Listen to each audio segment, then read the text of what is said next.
Assalamualaikum teman-teman, kembali lagi di channel Sudut Ilmu, melihat ilmu dari sudut pandang yang berbeda. Oke baik teman-teman, hari ini sebagai video pembelajaran pertama, saya akan membahas logika jurnal umum. Mengapa saya merasa perlu membuat video ini? Karena menurut saya, dasar dari pencatatan akuntansi adalah jurnal umum. Maka dari itu kita perlu memahaminya. Bagaimana sih cara membuat jurnal umum?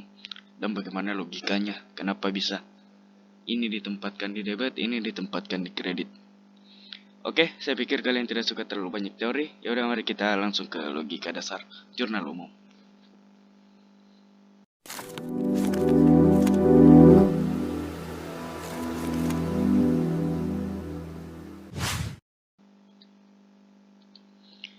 Oke, baik teman-teman.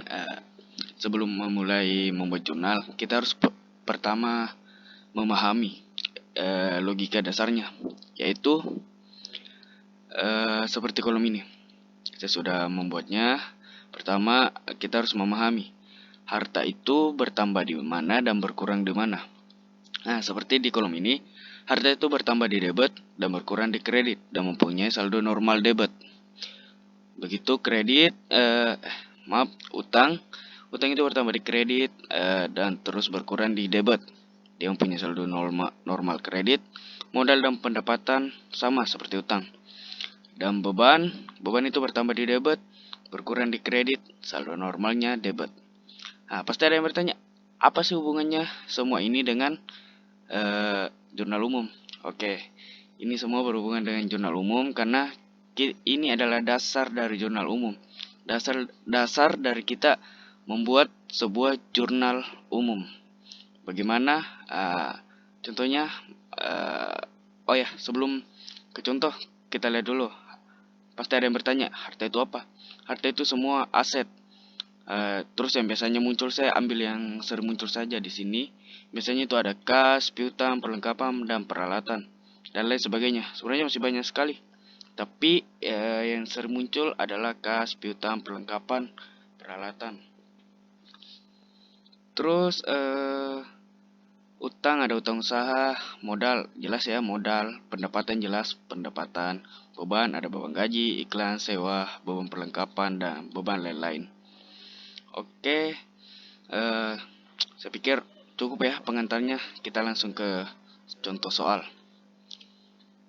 Contoh soal ini yang pertama, pemilik perusahaan menyerahkan hartanya kepada perusahaan berupa uang tunai 18 juta dan peralatan kantor sebesar 16 juta. Tunggu, kita kasih pindah ini saja. Kita pindahkan ke sini.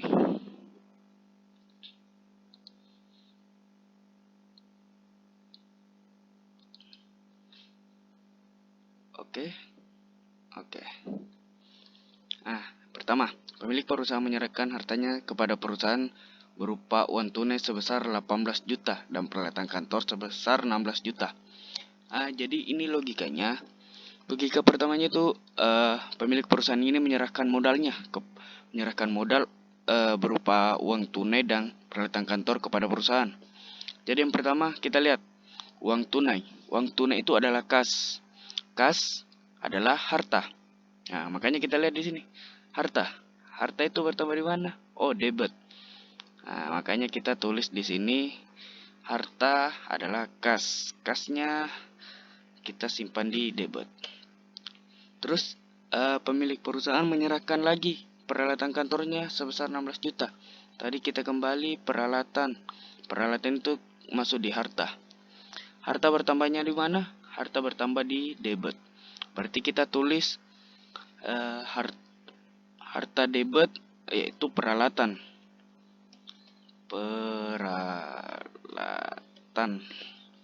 Oke, kita masukkan nominalnya 18 juta.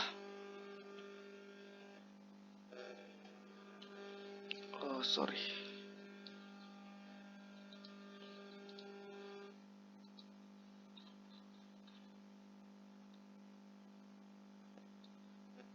Mana Indonesia? Ini dia.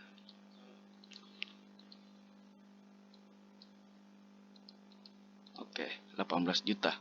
Terus peralatan sebesar 16 juta. Oke. Ini di store sebagai modal. Nah, kita lihat modal bertambah di mana? Modal bertambah di kredit. Kita masukkan modal di sini. Modal kredit sebesar berapa ini? Kita langsung kalkulator saja di Excel. Zoom. Oke, dapat 34 juta. Nah, jadi seperti ini. Kita pertama kita pisah-pisah dulu ini termasuk apa, ini termasuk apa. Terus kita pahami logika dasarnya dari sini. Kita lihat kas bertambah. Ini kan kasnya bertambah, dia store ke perusahaan 18 juta. Kas bertambah di debit. Oke. Mungkin masih pusing awal-awal. Kita ke soal berikutnya. Ini bagian A. Ini bagian B. Dibayar sewa kantor 400.000. Nah, kita pahami dulu dibayar. Berarti kita membayar beban. Beban kita bertambah di bagian B. Kita lihat beban bertambah di mana? Oh, beban bertambah di debit. Kita tulis di sini beban. Kita lihat lagi beban apa? Beban sewa kantor. Nah, sebesar 400.000. Berapa ini? 400.000. Oke. Terus kreditnya apa? Kita lihat. Dibayar. Berarti kita mengeluarkan uang. Uang kita berkurang. Nah, dibayar menggunakan uang. Uang adalah kas. Kita lihat. Kas adalah harta. Harta berkurang di kredit. Nah, kita tulis di bagian kredit kas. Sebesar 400. Udah mulai nemu nggak? Anunya, logikanya. Logikanya dari sini saja. Jangan sih samar-samar ya. Kita lanjut bagian C. Dibayar biaya iklan. Nah, ini hampir mirip dengan bagian B. Kita lihat dibayar biaya iklan. Berarti dia membayar biaya iklan. Bebannya bertambah. Kita lihat beban bertambah di sebelah debit. Kita tulis beban apa? Beban iklan. Nah, terus berapa? 150.000. Terus berkurang di mana? Kasnya kan di situ soal bilang dibayar. Dibayar biaya iklan. Kasnya berkurang. Nah, kas berkurang di mana? Kas kan masuk harta. Berkurang di kredit. Kita tulis kas nominalnya 150.000. Nah, sudah mulai toh? Sudah agak-agak bisa pastinya. Masa tidak bisa? Oke, kita bagian D. Diterima pendapatan selama 10 hari. Nah, diterima pendapatan. Berarti kita menerima uang. Nah, kita lihat bagian debitnya apa? Nah, kita menerima uang. Berarti harta kita bertambah. Harta bertambah di mana? Debit.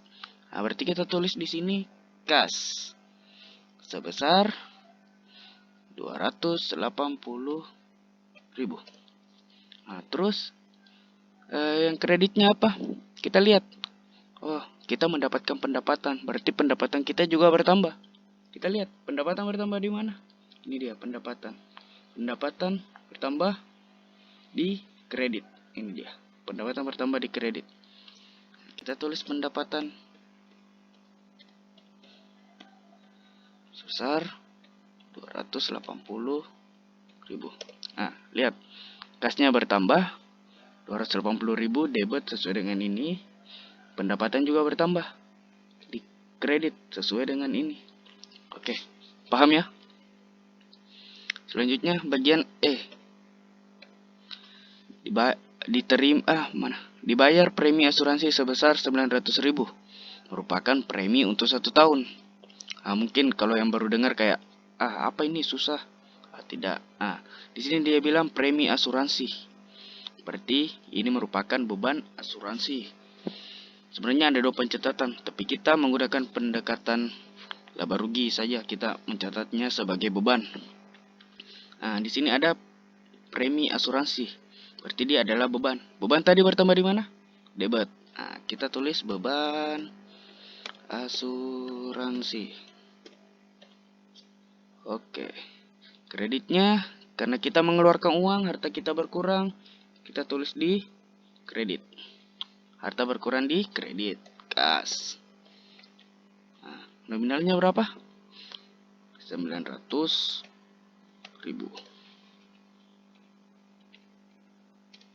Oke, kita bagian F. Dibeli mesin ketik seharga 800.000 secara kredit dari toko Maharani. Oke, dibeli mesin ketik. Mesin ketik termasuk apa? Dia termasuk peralatan. Peralatan adalah harta. Harta tadi bertambah di mana? Dia bertambah di debit. Harta debit yaitu peralatan. Peralatan. Oke. Terus kreditnya apa? Dibeli secara kredit. Berarti dia mengutang. Secara kredit itu dia mengutang. Berarti otomatis jumlah utang kita bertambah. Utang di mana bertambahnya? Utang bertambah di kredit. Nah, kita tulis di sini utang usaha. Berapa? Sebesar 800.000.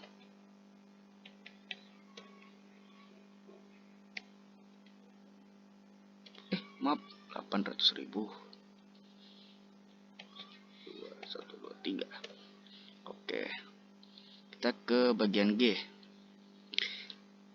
Dibeli bensin dan oli seharga 80.000. Nah, ini merupakan beban. Beban apa? Kita masukkan di beban bahan bakar. Beban bahan bakar. Nah, terus karena kita mengeluarkan uang, harta kita berkurang, kas kita berkurang. Kita lihat kembali di kolom logika ini. Saya menyebutnya kolom logika ya. Harta berkurang di kredit. Nah, berarti kita tulis di kredit kasnya. Nah, mudah ya. Sebesar 80.000. Oke. H, kita bagian H. Diperoleh pendapatan untuk 10 hari kedua operasi sebesar 550.000. Nah, dia memperoleh pendapatan lagi. Kita lihat memperoleh pendapatan berarti kita mendapatkan kas. Harta bertambah. Tadi kembali ke kolom ini. Harta bertambah di mana? Debit. Kita tulis kasnya di debit sebesar 550.000. Nah, terus kreditnya, karena di soal disebutkan memperoleh pendapatan, berarti pendapatan juga bertambah. Kita kembali ke sini, pendapatan bertambah di mana? Pendapatan bertambah di kredit. Nah, kita tulis pendapatan sebesar 550.000. Nah, kita ke bagian I. Dibayar biaya perjalanan sebesar 275.000. Nah, ini merupakan beban. Nah, beban tadi bertambah di mana? Debit. Nah, karena biaya perjalanan kita masukkan saja di beban transportasi. Nah, kita membayar pakai uang. Nah, berarti kas kita berkurang, harta kita berkurang. Harta berkurang dicatatnya di mana? Kredit kas. Sebesar mana tadi? 275.000. Oke. Kita ke J. Dibayar utang kepada toko Maharani untuk pembelian mesin ketik. Nah, karena tadi pembelian bagian F, sekarang di bagian J kita membayar. Nah, jurnal membayar kita pisahkan dulu, logikakan dulu. kita membayar utang, berarti otomatis utang kita berkurang. Utang berkurang di mana? Nah, kita lihat. Utang berkurang di debit. Nah, berarti kita tulis utang debit. Terus kita membayar utang pakai apa? Kita membayar pakai kas. Kas itu adalah harta. Nah, harta kita berkurang. Kita tulis di kredit kas. Nah, gampang kan? Sebesar 500.000. Oke. Oke, kita ke K. Kayaknya kolomnya tidak cukup. Oke, nanti kita tambah. K. Diterima pendapatan untuk 10 hari. Nah, terima pendapatan, kita dapat uang. Kembali lagi ke kolom ini. Harta bertambah, debit, kas. Nah, kreditnya apa? Pendapatan. Kenapa pendapatan? Karena pendapatan bertambah di kredit. Sebesar 650.000. 650.000. Oke. KL. Aduh, suara napasku kedengaran mungkin ini. Biar. L. Dibeli bensin dan oli secara tunai 450.000. Nah, bensin berarti ini soalnya sama dengan bagian G. Itu beban bahan bakar.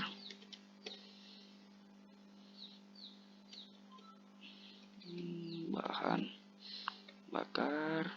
Terus karena kita mengeluarkan uang, kita kas di kredit. Sebesar 450.000. Oke. L. M. Dua soal lagi. Dibayar gaji sopir. Nah, gaji sopir berarti ini adalah beban gaji. Beban gaji. Beban bertambah di mana? Debit. Berarti kita tulis beban gaji di debit sebesar mana tadi? 150.000.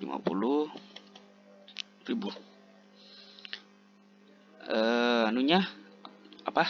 Kreditnya. Karena kita membayar uang, berarti kita mengeluarkan. Membayar gaji toh, kita mengeluarkan uang.